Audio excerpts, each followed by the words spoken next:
जनाब सरदार अयाज सादिक साहब।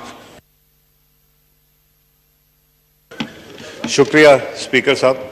मैं अपने मुअज़्ज़ज़ मेंबरान से कहूँगा कि थोड़ी सी मैं जो बात करना चाह रहा हूँ उस पर तवज्जो दें। Order in the house please. तशरीफ रखें अपनी अपनी सीट पे।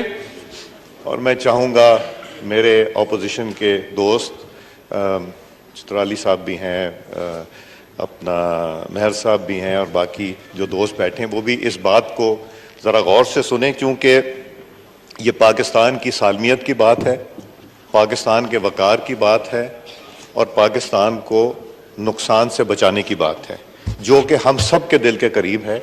और मैं चाहूँगा कि आप भी इसके ऊपर अपना कमेंट ज़रूर करें। चंद दिन पहले एक टीवी इंटरव्यू हुआ था, मैं वो टीवी इंटरव्यू स्पीकर साहब आपको पढ़ के सुनाना चाहता हूँ। ये इमरान न्याजी ने, चेयरमैन पीटीआई ने टीवी इंटरव्यू दिया था और उसमें उन्होंने क्या गुफ्तगू की थी, ज़रा वो पढ़ता हूँ, थोड़ा सा उस पर तबसरा करूँगा और फिर एक करारदाद पेश करना चाहूँगा जो मैं शुरू करूँगा अपोजिशन से साइन कराने के लिए और फिर बाकी दोस्तों से भी साइन कराऊँगा। उन्होंने फरमाया था, अगर इस्टेब्लिशमेंट ने दुरुस्त फैसले ना किए तो मैं तहरीरी जमानत दे सकता हूं कि पाक अफवाज ना सिर्फ बहैसियत इदारा तबाह हो जाएगी, जो कि ना सिर्फ काबिल मजम्मत है, मतलब वो पूरे इदारे की तबाही की बात कर रहे हैं सिर्फ अपने इक्तदार की सीट की खातिर।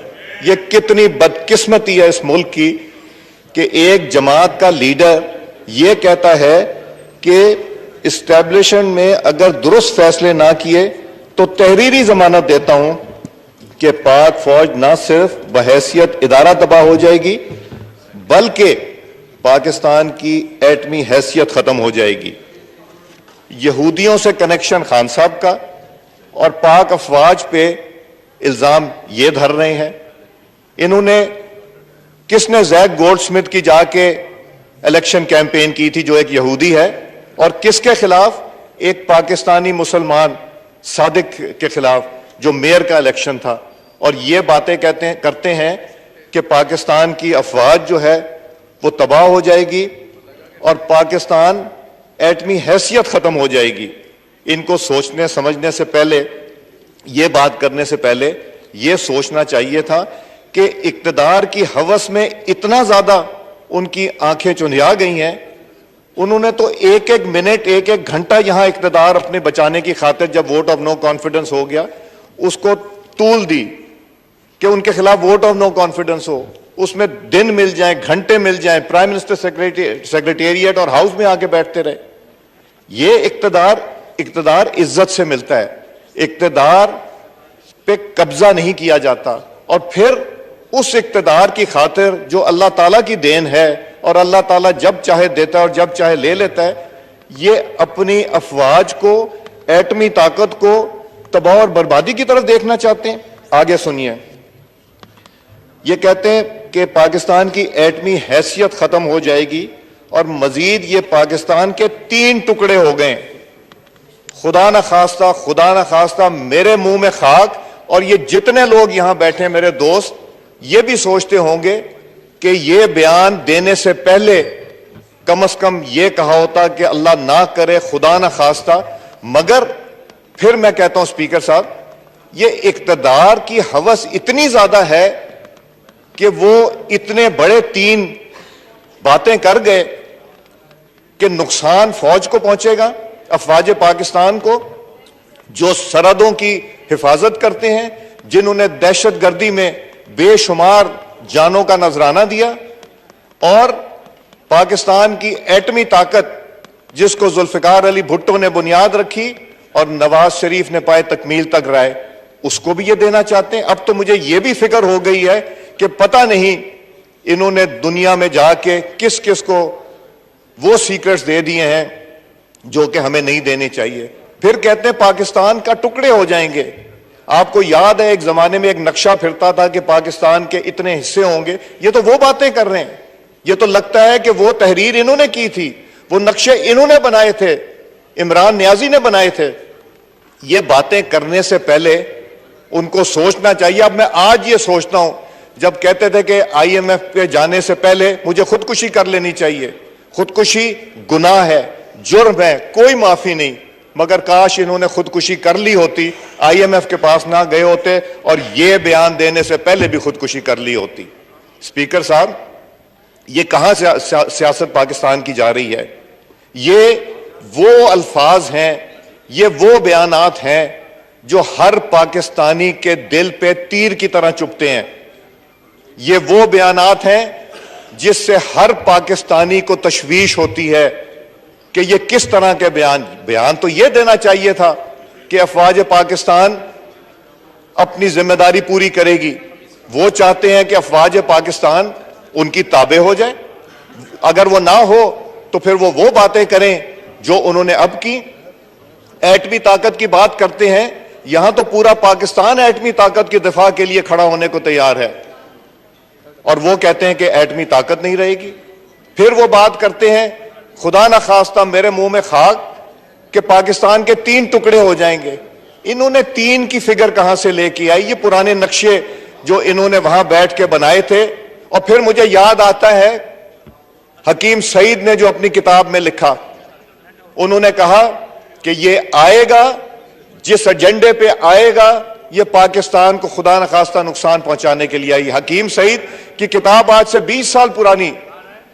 प्रोफेसर इसरार ने क्या कहा था कि ये यहूदी एजेंडे पे इमरान खान पाकिस्तान आएगा। प्रोफेसर इसरार को तो नहीं पता था, किसी को उस जमाने में ये नहीं पता था कि इमरान खान भी कभी इक्तदार में आएगा। और मैं उनसे सवाल करता हूं, जो लोग इसकी दिफा करते हैं कि क्या ये तीनों चीजें दिफा करने के लायक है या नहीं है, मैं ये चाहूंगा कि उन लोगों से ये सवाल करूं कि क्या इमरान खान की सियासत तुम्हें पाकिस्तान से ज्यादा अजीज है? हमें पाकिस्तान ज्यादा अजीज है, अपनी जमातों से ज्यादा अजीज है। हमें अपने कायदीन, हमें अपनी जमातें बहुत अजीज हैं, मगर इस्लाम के मजहब से और पाकिस्तान से ज्यादा कोई चीज मुकद्दम नहीं। स्पीकर साहब, मैं ये बात कर रहा हूं, मेरे रोंगटे खड़े हो जाते हैं और मुझे पसीना आ रहा है, इसलिए कि ये कोई ऐसी बात ना मुंह से निकल जाए जिस तरह की उन्होंने गुफ्तगू की, कमजोर गुफ्तगू की, जिन्होंने एंटी पाकिस्तान गुफ्तगू की, एंटी आर्म फोर्सेस गुफ्तगू की, एंटी पाकिस्तान की एटमी ताकत की गुफ्तगू की, और खुदा न खास्ता मेरे मुंह में खाक के पाकिस्तान के टुकड़ों की बात चली गई सिर्फ एक कुर्सी की खातिर कि मैं प्राइम मिनिस्टर हूं तो सब ठीक है, अगर किसी और के पास इक्तदार जाए तो वो गलत है और सिर्फ ठीक है। कभी ये एक लेटर की बात करते हैं, कभी ये कोई और चीज चलाते हैं, हर हफ्ते इन यू टर्न लेके कोई नई चीज लाने की कोशिश करते हैं। ये बात नहीं चलेगी और मैं चाहूंगा कि इस इक्तदार जिसकी खातिर इन ये अंधे हो गए हैं, इसके बारे में हम एक करारदाद लेके आए और ये करारदाद में मैं जो चाह रहा हूं उसमें मैं चाहूंगा कि मेरे सारे कुलीग जो बैठे हुए यहां पे तशरीफ रखते हैं वो इस रेजोल्यूशन को साइन करें, और जो नहीं साइन करता तो मुझे लगेगा, मैं उन पे इल्जाम नहीं कहता, सब मुहिब्बे वतन पाकिस्तानी इस हाउस में बैठे, मगर मुझे लगेगा कि वो फिर इमरान खान की गुफ्तगू से एग्री करते हैं, वो मानते हैं। अगर आपकी इजाजत हो तो मैं ये रेजोल्यूशन पढ़ना चाहूंगा और फिर मैं चाहूंगा इसके ऊपर सबको मौका दिया जाए कि वो इसके ऊपर गुफ्तगू करें और बात करें। जी जनाब, पेश किया जाए। मैंने बनाई है रेजोल्यूशन, आप सुन लीजिए। पहले सुन ले। अगर पाकिस्तान की खातिर इसमें तरमीम करनी होगी तो आप करें सर आंखों पे।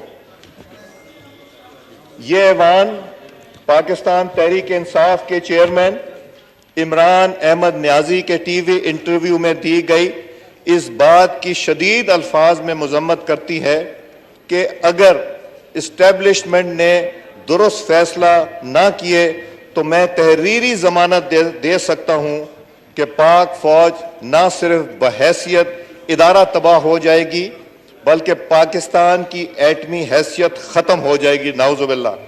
और मजीद ये कि पाकिस्तान के 3 टुकड़े हो जाएंगे, खुदा न खास्ता। ऐवान इस अमर से बखूबी वाकिफ है कि न सिर्फ पाक फौज अपनी जिम्मेदारियां आइन और कानून के तहत सरअंजाम दे रही है, बल्कि मुल्क की जोग्राफियाई सरहदों की दिफा की जामिन है। पाक फौज की मुल्की दिफा के लिए नाकाबिल तस्खीर खिदमात हैं। पाकिस्तान फौज के अफसरान और जवानों ने दहशतगर्दी के खात्मे के लिए अपनी जानों के नजराने दिए। ये ऐवान बहादुर फौज को मुल्क की दिफा के लिए दी जाने वाली कुर्बानियों पर खिराज तहसीन पेश करता है। ये ऐवान इमरान नियाजी की अफवाज पाकिस्तान को सियासी मकासद के लिए बदनाम करने की कोशिश की भरपूर मजम्मत करता है। पाकिस्तान के टुकड़े टुकड़े करने की बात काबिल मजम्मत है और मुतालबा करता है कि साबिक वजीर आजम, दिल नहीं चाहता उनको साबिक वजीर आजम भी कहूं, जिसने हल्फ उठाया हो पाकिस्तान को की दिफा करने का, वो ऐसा बयान दे रहा हो, मगर चूंकि वो हैं एक हकीकत है, इसलिए मैं कहता हूं साबिक वजीर आजम के खिलाफ रियासत सुप्रीम कोर्ट से रुजू करके कानूनी कार्रवाई अमल में लाए, क्योंकि इनका ये बयान पाकिस्तान की सालमियत, यकजहती, जो कि हम अपने हल्फ में पढ़ते हैं, सालमियत, यकजहती और एटमी प्रोग्राम पर बराह रास्त असरअंदाज ना हो सके। मैं आपसे चाहूंगा इसको पुट करें और फिर इस पे डिस्कशन कराएं, और इस पे जो दोस्त साइन करना पड़े हम आपके सामने रखते हैं, जो ना साइन करना पड़े वो उसकी जरूर हमें दलाइल दें। शुक्रिया स्पीकर साहब।